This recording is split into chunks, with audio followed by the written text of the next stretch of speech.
Hi, I'm Sherri Thomas, author of The Bounce Back and creator of the Career All-Stars Academy. And I'm glad you found me today. I'm glad to be here and chat with you today. I want to talk to you today about job interviews.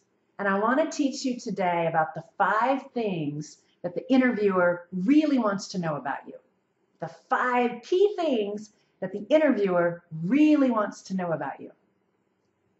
A little bit about me and how come I am teaching this and how I know about interviews is because I've been on a few interviews myself. In my own career, I've been in the radio industry. I was a morning show disc jockey, and I was one of the few women in the country to host my own morning show. And then I went into television. I also went into the finance industry. I worked for American Express Financial Advisors, and I've been in high tech. And so I've been able to reinvent myself or change my career, change the industry, change companies, change job roles, all of that. And I did it for several reasons. Sometimes it was purely for survival, and other times it was because, hey, I got this really cool opportunity over here, and I wanted to go find out how to do this over here and be in this industry. And so because of that, because I've reinvented myself a couple of times, I've written a book, and the book was called Career Smart. And it's on Amazon's top 50 list for personal branding books. And because of that, then the Wall Street Journal found me. And now I've been interviewed in the Wall Street Journal 11 times. I've also been in Time Magazine and Smart Money Magazine and the New York Daily Post. And I've been on NBC TV in Phoenix probably about 20 times, all for job strategies. And so then I wrote a second book. And the second book is called The Bounce Back.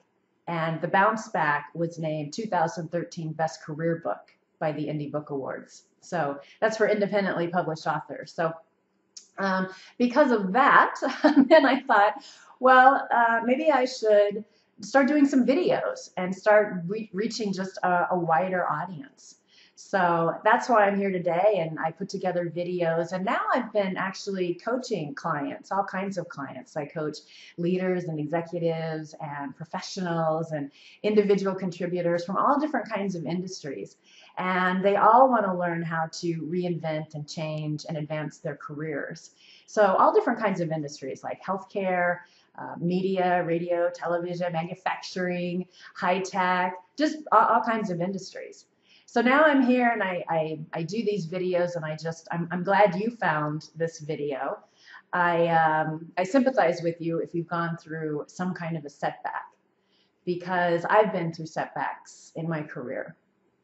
And I talk about in the book how I've been laid off a couple of times. I've had these really tremendous fun blessings in my career. So I've had an amazing career, but I've also had some downs. You know, it's not just a perfect straight line.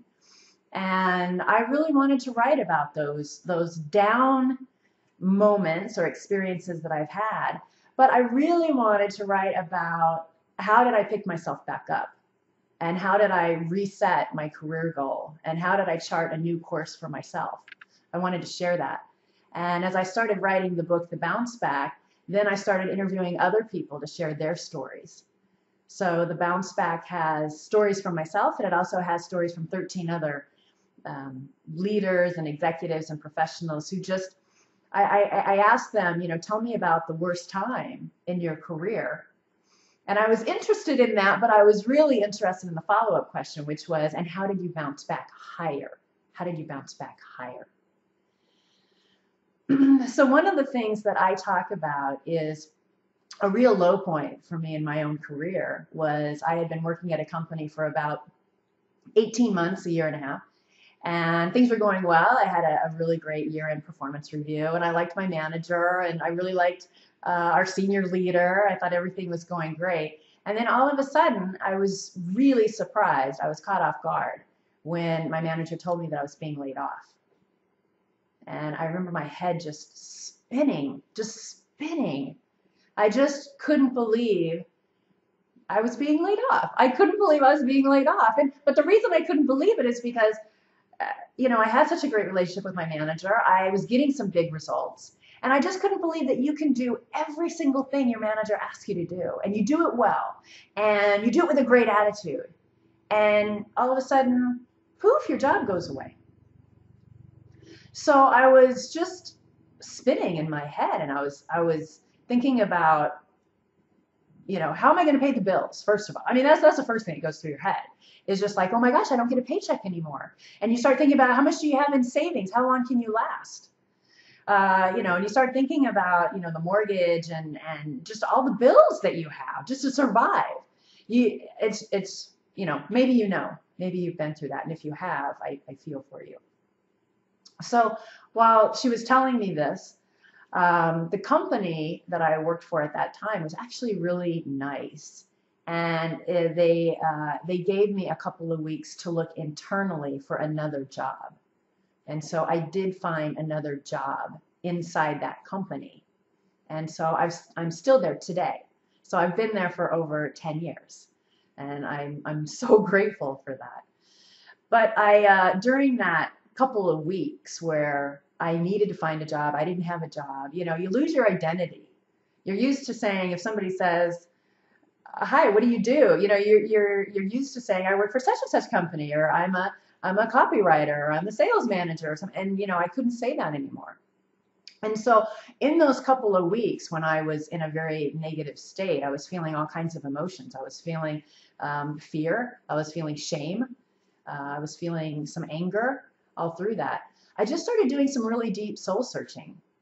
And I started thinking about, that wasn't the first time I had been laid off. I had been laid off before at a TV station where I worked. I loved that job. I'd been there for about 3 or 4 years. And the station sold. The TV station sold. And the new owner came in and just brought in a new team, and I was out.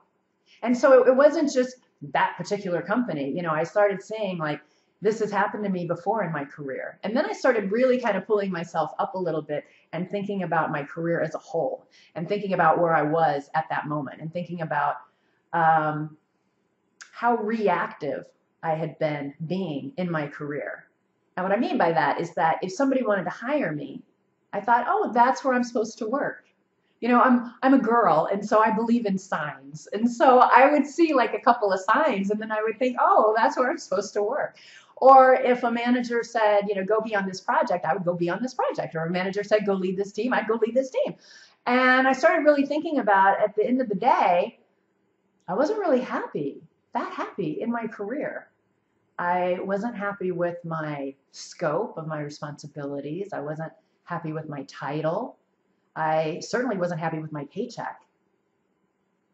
And so I just started doing some really deep soul searching, trying to figure out, how can I get into a place where I'm thriving, I'm doing work that I love, and it's challenging and it's fun, and I'm being valued and appreciated for what I'm doing.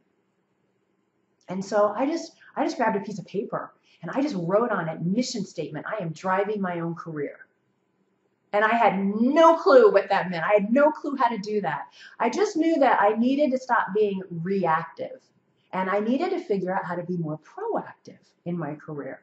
I needed to try to figure out, how do I get job opportunities? How do I find job opportunities? Or how do I create job opportunities? And how do I get multiple opportunities so that I get to select? I get to select the company where I want to spend 8 hours a day or 10 hours a day. I get to select the manager who I report to. I get to select the projects. I get to propose my own projects. I thought, wow, wouldn't that be fantastic? And I actually get a decent, salary. So that kind of became my mission.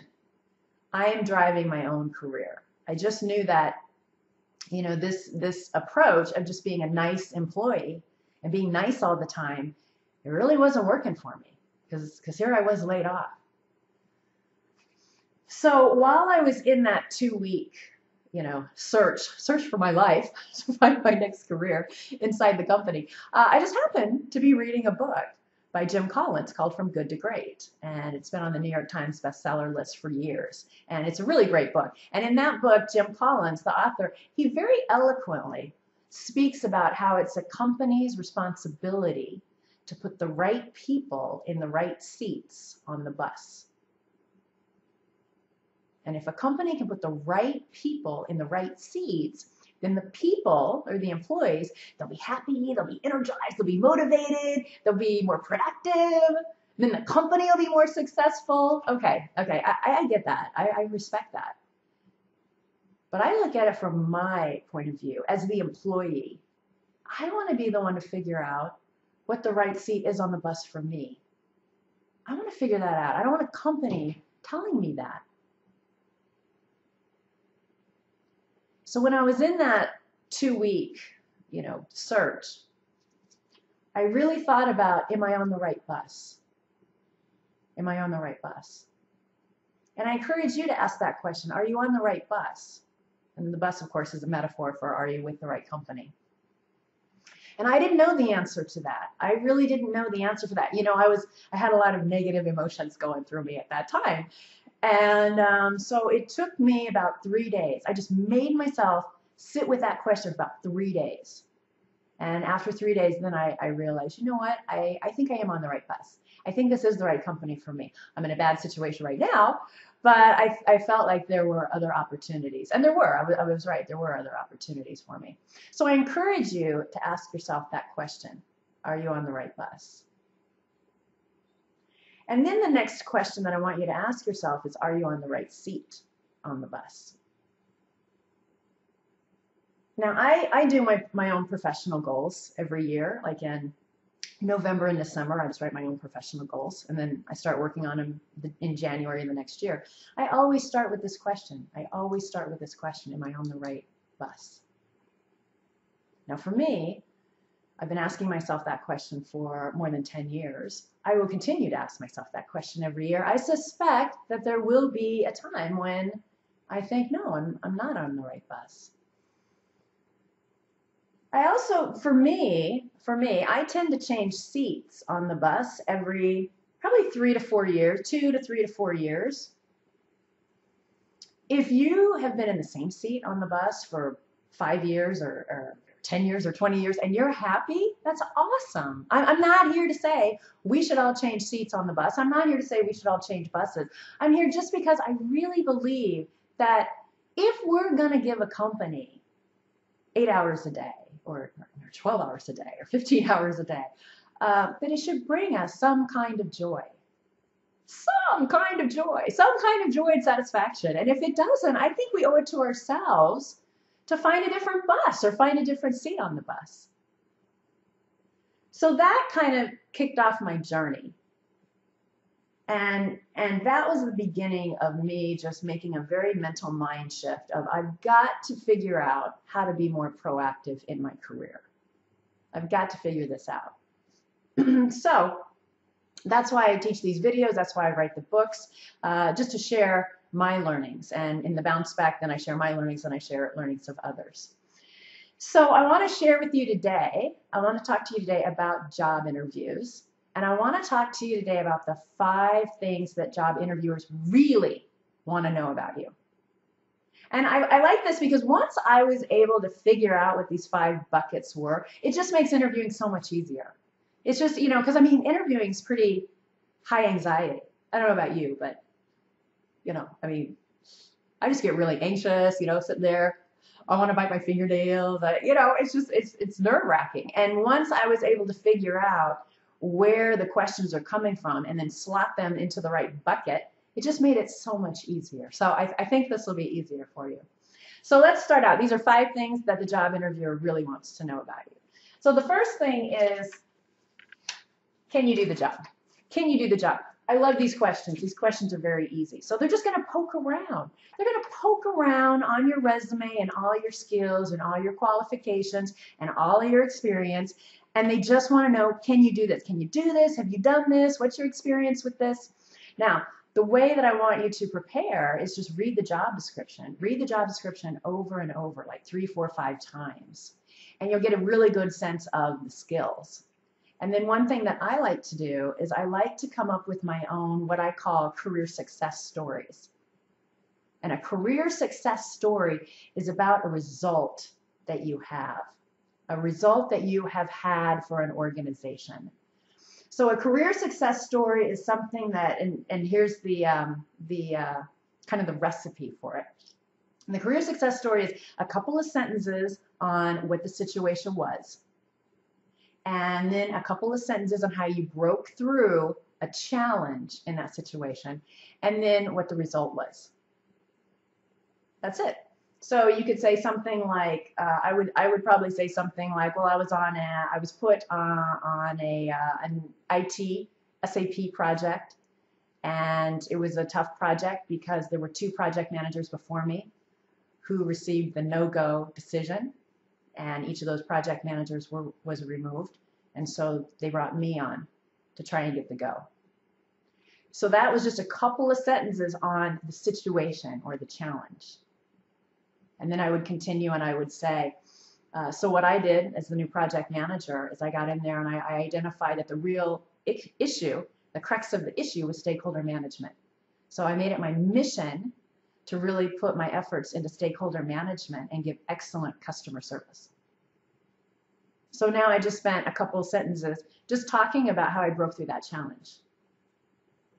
And then I would say the end result, was that our project not only launched, but it was one of the most successful launches the company has ever had.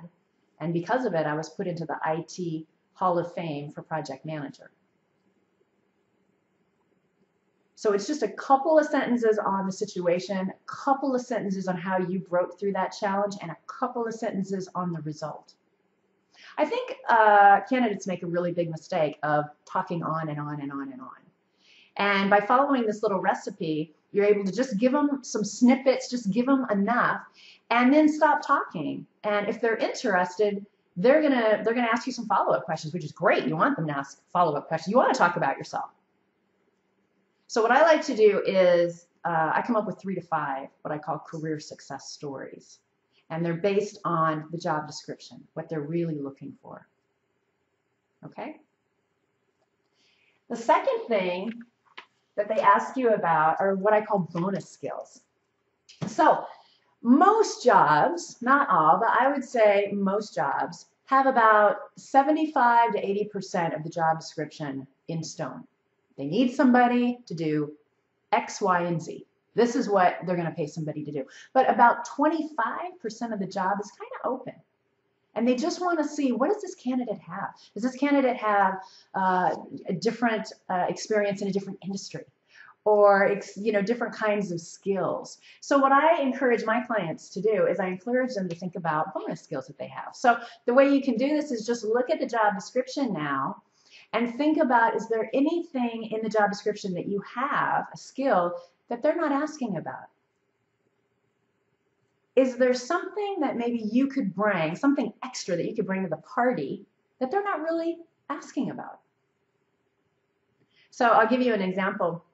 When I was being interviewed one time, I was being interviewed at a company, and the job was to write and produce corporate videos for them. And so after they asked all kinds of questions about, can I do the job, then they started kind of asking these other types of questions. So I said, I don't know if you're interested or not, but I've also been editor-in-chief of 3 different newsletters. And that was something that, wasn't in the job description at all. But it was kind of like marketing communications kind of thing. And when I said that, I don't know if you're interested or not, but I've also been editor-in-chief of 3 newsletters. They went, oh, really? It was like, And I got hired. So I don't think that you can get hired, or I can get hired solely on our bonus skills. I think the ingredients are, we have to have the main ingredient, which is, can we do the job? And you have to let them ask all kinds of questions, because they don't want to hear about bonus skills until they have all the check marks in their head, checked off, check, check, check, check. Then you can just offer it. And maybe they say, I could have easily said, hey, I don't know if you're interested or not, but I've been editor-in-chief of 3 newsletters. They could have said, okay. And that's fine. But, you just want to toss it out there. It's a good way, too, to kind of position yourself a little differently from other job candidates. So let's go to number 3. Number 3 are, where are you a risk? Where are you a risk? Which is actually another great question of what's your biggest weakness? So if you think about it, all job candidates go into a job interview and And, maybe you've done this. I've done this too. Earlier in my career, I used to go in and I used to just present myself as, Miss Perfect Employee, and all of my projects and all the tasks and assignments I've done were all perfect and there were no issues and everything's great. But I mean, you know that after interviewing, 4 or 5 people, they're just going, this isn't real. It's like Stepford Wives, it's not real. So I found that I actually stand out by being very authentic and very genuine and talking about my weaknesses. So I want you to prepare for this. I want you to really figure out what a real weakness is that you have. And the way to do that is, I want you to read the job description again. And this time I want you to read it with a very critical lens and pick out a skill that you're not an expert at. I think a lot of candidates make the mistake too when they say, what's your weakness? They give an answer like, oh, well, I'm a perfectionist, or well, I don't like to delegate work. I like to do it all myself. Well, that's not a real, that's a canned answer. That's not a real answer. So you don't look authentic. They automatically don't trust you. There's something shady about you. So you want to present yourself in an interview as being real and authentic. And so I want you to pick out a skill that you're not an expert at, but then I want you to very quickly follow up with why it won't be a problem. Why it won't be a problem. So I'll give you an example. When I was interviewing at the TV station, I felt like, they had gone through some of these questions, and then I just felt like they were throwing darts at me. And I didn't understand what was going on. And I'm thinking, wow, they really don't like me. And so what I did was I just teed up. I said, you know what, I want you to know, I've read the job description like 4 or 5 times. I absolutely know I can do this job. The one area where I'm not an expert is, I don't know how to work your equipment here at the TV station. And then I said, but I don't think it's going to be a problem, because when I worked at the radio station and I started, I didn't know how to work the equipment there either. But I learned in a day or two, and then I was able to hit the ground running. And I remember the general manager looked at me and she goes, oh, well, we can teach you that. And it was such a sigh of relief that she didn't have to keep throwing darts to try to figure out where I wasn't good or where I didn't have the experience. I just volunteered that. And it was like all of a sudden this wall came down and she hired me. I got the job.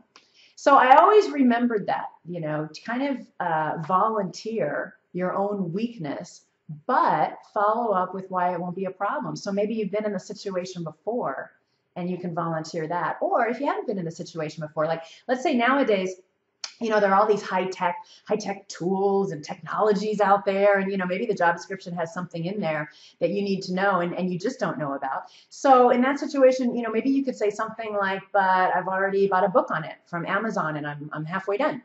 Or I searched online, I found a class that I'm taking. Or I have mentors. I've already reached out to my network and I found 2 mentors who've offered to teach me more about this technology. That's what I mean by saying, pick out something that's real, that you're not an expert on, and then follow it up with why it won't be a problem. Because I've found that when we do that, they realize that we not only take this job really seriously, but we take our career very seriously, and we're being very proactive about our career. So that's a great strategy. Where are you a risk? The fourth thing, I like this one. The fourth thing is, they might ask you questions like, what'd you do this weekend?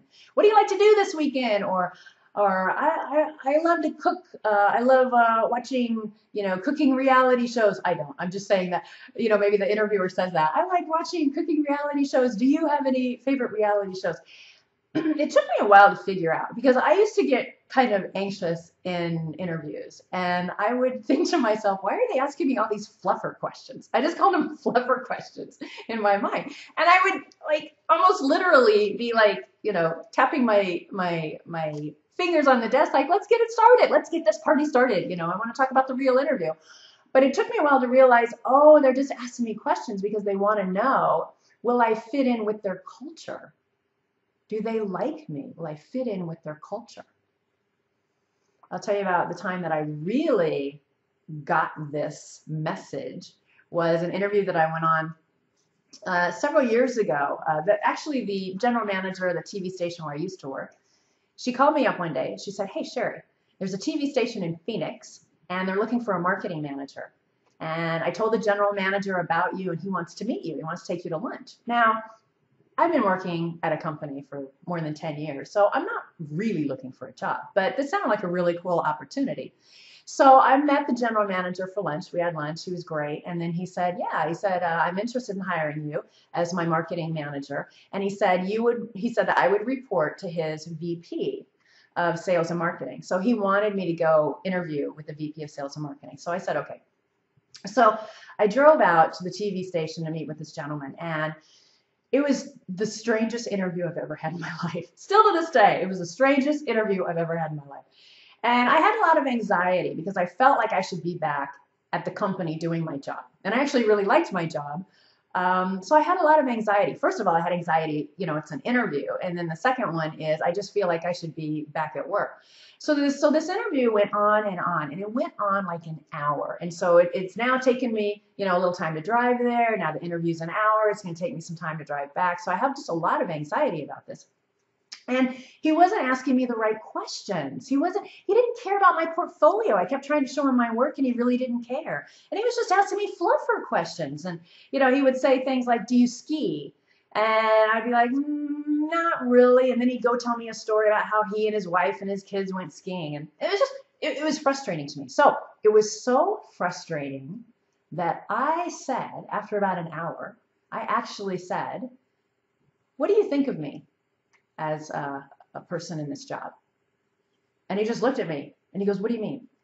And I said, well, I've been here for an hour and I've shown you my stuff and I'm just wondering, do you think I could fit in this job? Do you see me as someone that you would hire to be your marketing manager? And he looked at me and he just kind of thought for, I don't know, it seemed like an hour, but it was probably, a few seconds. And he just said, you know what? I don't. And I remember thinking, how can he not like me? But he went on and he started explaining. He said, look, Sherri, he goes, it's a really tough environment out there. He goes, my sales staff, they go out on the streets, they get beat up all the time. And he goes, I like to create an environment where they can come back to the office and they curse like sailors and they kick the garbage can. And he goes, and I don't think you'd feel good working in an environment like that. And I looked at him and I said, you know what? You're right. I wouldn't be comfortable working in an environment like that. So it just helped me really see that when they ask those types of questions, they're just trying to see if they like us. Can they actually see us in the job? Can they see us in that culture? Can they see us working with that team? And will it be comfortable for everybody? So that's what I mean by do they like you? And so these questions, we can't really prepare for those. And my advice is just be yourself. Be yourself, because the last thing you want to do is be in a place where you have to have a different personality to work there. I speak all over the world. I speak in Israel, I speak in Malaysia, I speak all across the US, I spoke in Ireland, and every time after I speak, somebody will come up to me and they'll say, Sherri, I'm in a position right now where I feel like I have to have two personalities. My real personality at home and then a different personality here. And I feel for you. I've been in that situation earlier, much, much earlier in my career. And I just don't think you'll ever be really happy. You'll ever be really happy. You may be able to collect a paycheck for a little while, but, my hope for you is that you get into a job where you can really thrive and you can do really good work, really fun work, really cool work, and you're valued and appreciated for who you are. That's my hope for you. So try not to worry about fluffer questions or these questions about do they like you. just be your honest, authentic self, and hopefully they'll see you for all the talents and special gifts that you have. Okay, and then the last one is really what's your price? You know, can they work out the salary and the benefits and the vacation and all of that? And so you want to have a price range in your head. You want to have a price range in your head. Because I tell you what, you know, you could do all the most fun, cool, challenging work, but if it's not at a certain place, you're not going to be happy. So you have to know what your range is. And my tips for you, first of all, don't bring up salary. Let them bring up salary. And maybe they don't bring it up until the second interview or the third interview. That's fine. That's fine. You want them to want you. You want to go in talking about yourself, sharing all of your successes, sharing all of your results that you have, all of the special skills that you have, the training that you have. You want to share all of that in multiple interviews with multiple people because you want them to really want you. You don't want to talk salary up front because they don't know all that specialness that you have. They don't know all that great successes that you have yet. So wait for them to bring it up. And one thing that I do too is, you know, they usually say, so what's your salary range, or what kind of salary range are you looking for? What I've learned is I toss it back to them and I say, actually, I was going to ask you, what's budgeted for this position? What's budgeted for this position? Because it's a very interesting way of kind of taking away the personal side of it. And now you're not saying, what am I worth? Or this is how much I cost, you know. Now you're saying, what's the budget for this? Because every single job has a budget. So I like that. I've had tremendous success with that. It just kind of is an easier negotiation with that. So that's it. Those are the 5 tips on what a job interviewer really wants to know about you. If you want to go deeper into this, I actually have a program that you might be interested in. And so I have 5 more videos that I put on a DVD, and they just go deeper into this area. They go deeper into what do you say in behavioral interview questions? Because, you know, those are always crazy and they always ask us stuff like that. So behavioral interview questions are things like, you know, tell us about a time when your team wanted to go in this direction and you went in this direction. Tell us about a time when you disagreed with your manager. You know, how did you handle it? All kinds of behavioral questions. So I talk about strategies that I've used in that. I also use one of the DVDs and I talk about how important the resume is. I think I've mentioned to you before that there's a 3-part resume template now that you need to use in order to cut through all the clutter and get through the HR processes.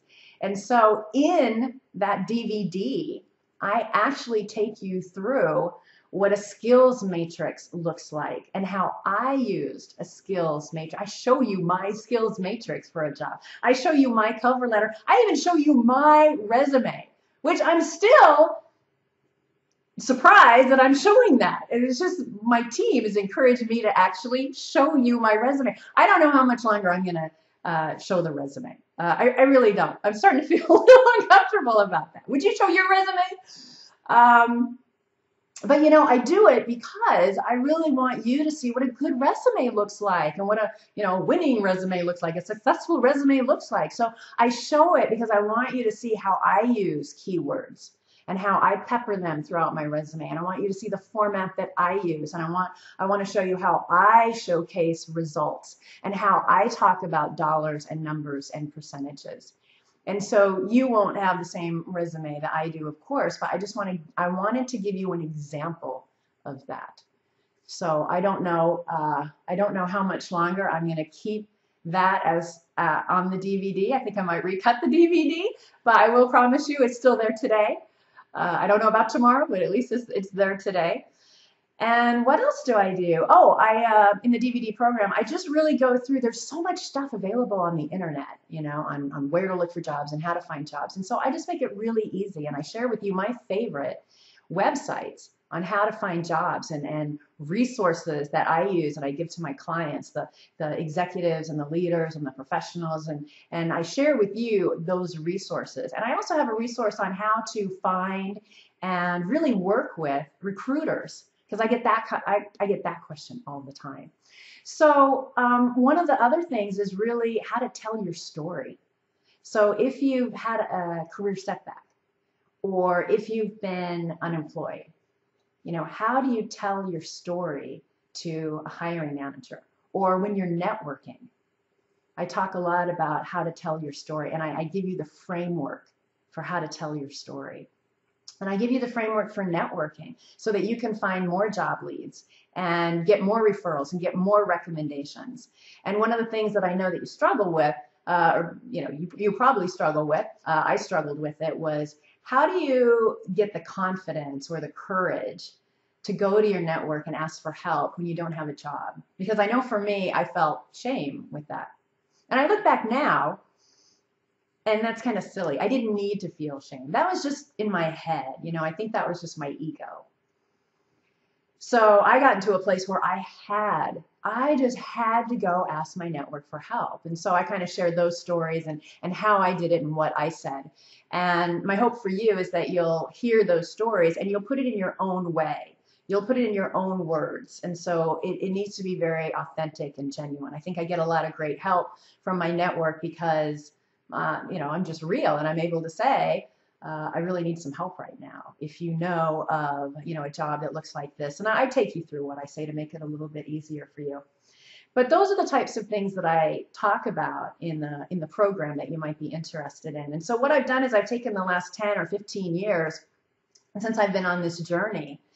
And I also take powerful lessons and stories from my clients that they've used. And then I also take the stories and the key nuggets from my book, The Bounce Back, that was named 2013 Best Career Book. And I've just power packed all of that into 5 DVDs so that it's just easier for you and just faster. You can get all the information you want in 5 videos. So if you're interested, that program is called How to Land a Job Faster. It's success stories on how to land a job faster and specifically how to bounce back after you've had a setback. So I encourage you, if you want to continue getting stories and advice, I really encourage you to buy that program. I just wanted to put out something that was positive and real and genuinely was getting some good results and that would help other people, no matter what industry they're in, no matter what job role they're going for, no matter what geography they live in. These are real strategies that do work and they are powerful. And I also offer a money-back guarantee. So if for some reason you get it and you're not happy with it, feel free to send it back to me. That's no problem. And if you have any questions, feel free to ask me. I'm here for you. I'm here for you. So I'm super excited about this. It's a DVD program. It's 5 DVDs just power packed together. And it's called Success Stories on How to Land a Job Faster. And it's really to help those of you who have experienced some kind of a setback.